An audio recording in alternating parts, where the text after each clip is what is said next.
Dear student, आज फिर से शुरू करने जा रहे हैं एक नया video lecture related to motion in a plane. और प्रीवियस कुछ लेक्चर्स में हम लोगों ने introduction of vector and scalar and what is आपका डिस्प्लेसमेंट वेक्टर क्या था and what is position vector, ये सभी हम लोगों ने डिस्कस किया था। आज के इस लेक्चर में फिर कुछ नए टाइप के वेक्टर के बारे में जानेंगे, जिसमें मोस्ट इंपॉर्टेंट है आपका पोलर वेक्टर क्या होता है, एक्सियल वेक्टर क्या होता है, ये वेक्टर वर्ड हम कहाँ से यूज करते हैं, कहाँ से इसका जनरेशन हुआ था, एंड कुछ छोटी छोटी क्वांटिटीज़ हैं जैसे टेंसर किसे कहते हैं। सबसे बड़ा फैक्टर है tensor.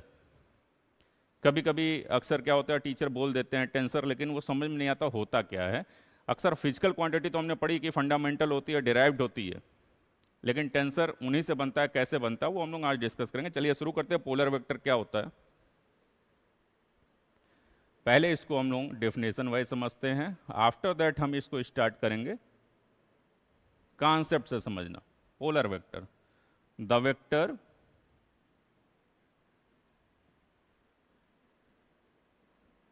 which has a starting point which has a starting और इनिशियल पॉइंट। कहाँ से ये वेक्टर शुरू हो रहा है उसकी बात हो रही है, initial point and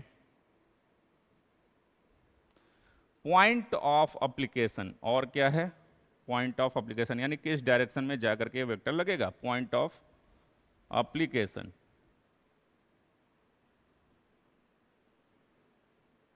is called polar vector.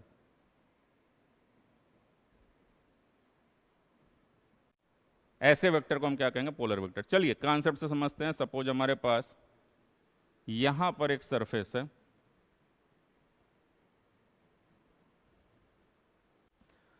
और इस सरफेस पर ये एक ऑब्जेक्ट है m मास का, and initial point is given as point A and the destination point also given as point B।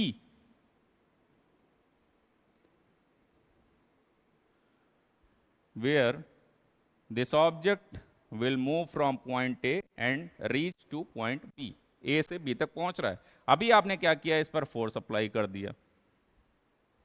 Force apply हुआ पॉइंट ए पर, लेकिन यह फोर्स कंटिन्यू इंपैक्ट अपना बनाए रखेगा कहां तक, पॉइंट बी तक, जब तक ये ऑब्जेक्ट पहुंच ना जाए। And due to this force an acceleration will generate in the object of mass m। Acceleration इस डायरेक्शन में जनरेट हो गया।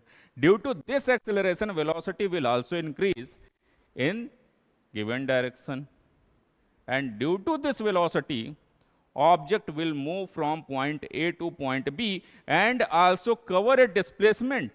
कितना डिस्प्लेसमेंट कवर किया ऑब्जेक्ट ने, यहां से यहां तक का।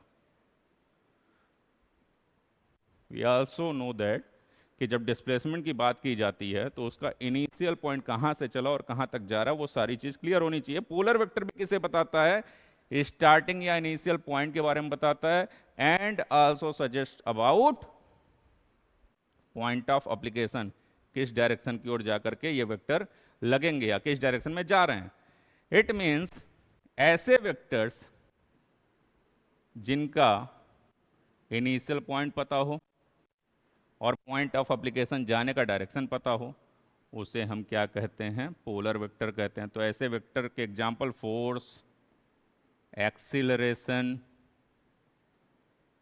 Velocity and displacement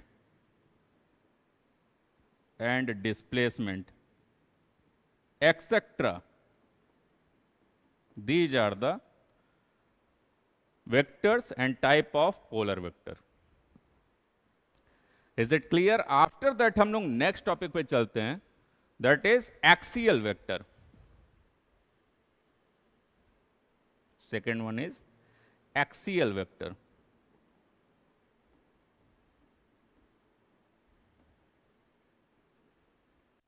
what is axial vector, समझते हैं इसको। देखिए आपने क्या है ना, अर्थ को रोटेट करते हुए देखा होगा कि ठीक है, कई जगह कुछ वीडियोस में दिखाया जाता है अर्थ इस डायरेक्शन में रोटेट कर रहा है, या कोई ऑब्जेक्ट है जो सर्कुलर मोशन कर रहा है। अब भाई जरूरी है वो एक सर्कल यहां कवर कर रहा, दूसरा सर्कल कहीं और कवर कर सकता है, तीसरा सर्कल इधर कर सकता है? नहीं। अगर वो सेम सर्कल पे कवर कर रहा है तो वहां से आप बीच सेंटर में से एक एक्सिस बना दीजिए, और आप कहेंगे कि इसी एक्सिस ऑफ रोटेशन पे ऑब्जेक्ट बार बार रोटेट कर रहा है। अब देखिए यहां पर, सपोज एक बार यहां रोटेट किया इसने, दूसरी बार वही ऑब्जेक्ट अलग पाथ लेकर के कुछ दूर पे जाकर रोटेट करने लगा, यहां पर रोटेट करने लगा। क्या तीनों का एक्सिस ऑफ रोटेशन सेम है? नहीं। इस बार अगर पहली बार यहां पर रोटेट किया तो इसका एक्सिस ऑफ रोटेशन ये हुआ, इसका एक्सिस ऑफ रोटेशन ये हुआ, इसका एक्सिस ऑफ रोटेशन ये हुआ, तो तीन अलग अलग एक्सिस मिल गए। अगर वो ऑब्जेक्ट बार बार यहीं रोटेट कर रहा होता, इस अलग अलग पॉइंट पे जाकर के ना रोटेट कर रहा होता, तो इसी एक्सिस ऑफ रोटेशन वाले वेक्टर को हम कहते हैं एक्सियल वेक्टर। इसे हम क्या कहेंगे? Axial vector. अब पता चला ऑब्जेक्ट एक था, लेकिन एक बार यहां रोटेट किया, एक बार यहां किया, एक बार यहां रोटेट किया, तो तीन अलग अलग एक्सिस मिल गए, एक्सिस ऑफ रोटेशन मिल गए, वो भी आपके एक्सियल वेक्टर हैं, ऐसा नहीं है। लेकिन जनरली हम क्या इसकी डिफिनेशन देते हैं?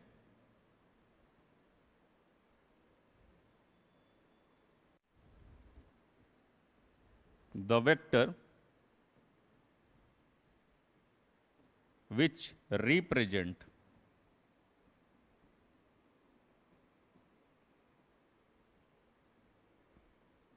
the rotational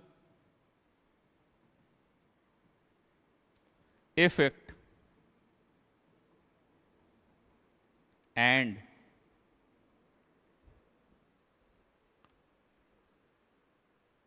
this vector, और जो वेक्टर होगा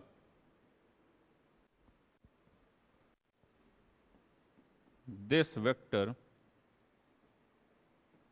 must be in the direction of, किसके डायरेक्शन में होगा ये? Direction of axis of rotation. जो एक्सिस ऑफ रोटेशन था ना, वही इसका क्या है? एक्सियल वेक्टर होता है। Axis of rotation in accordance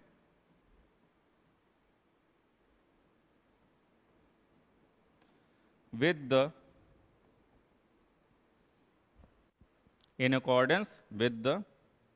right hand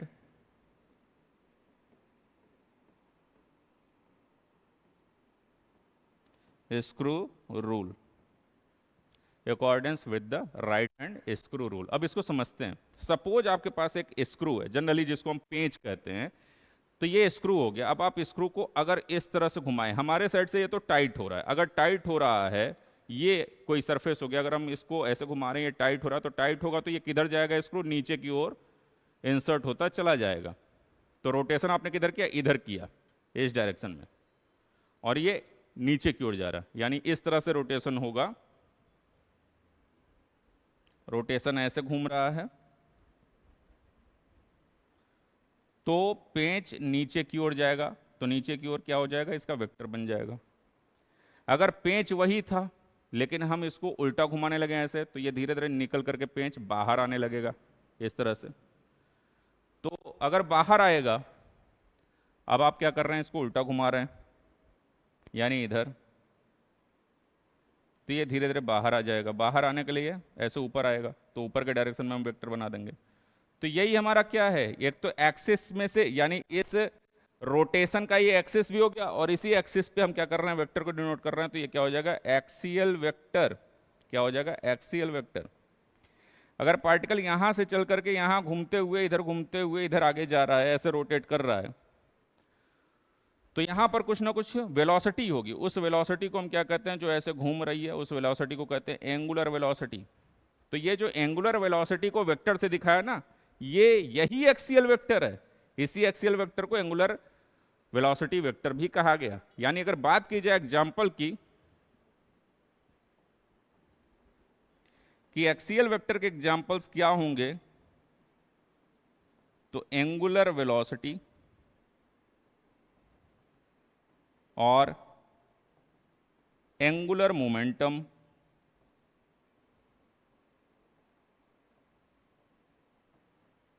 ये सभी एक्सेट्रा, ये सभी क्या हैं? आपके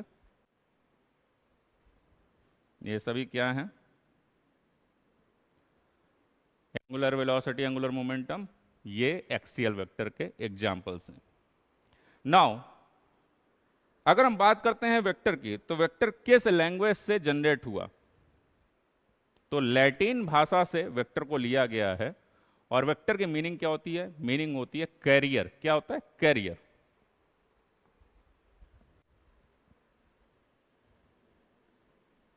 वेक्टर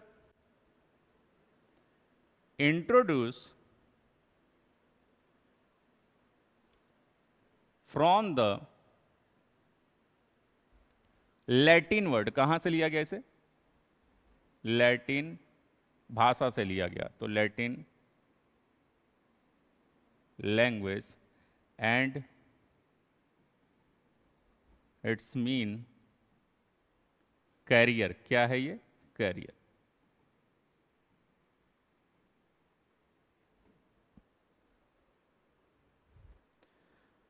अब इसके बाद कुछ और चीजें हैं, जैसे कुछ फिजिकल क्वांटिटी की बात कर ली जाए।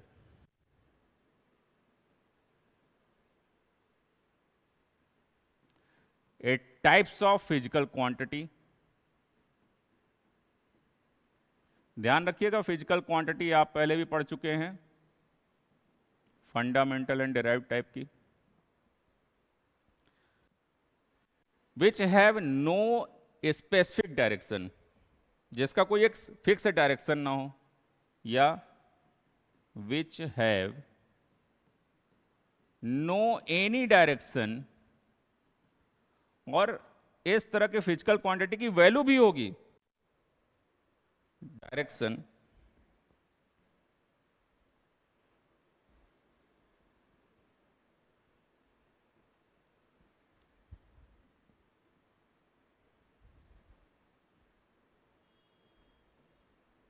And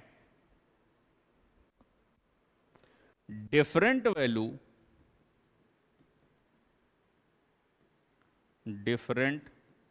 value in different direction. अलग अलग डायरेक्शन में इनकी डिफरेंट वैल्यू भी आएगी।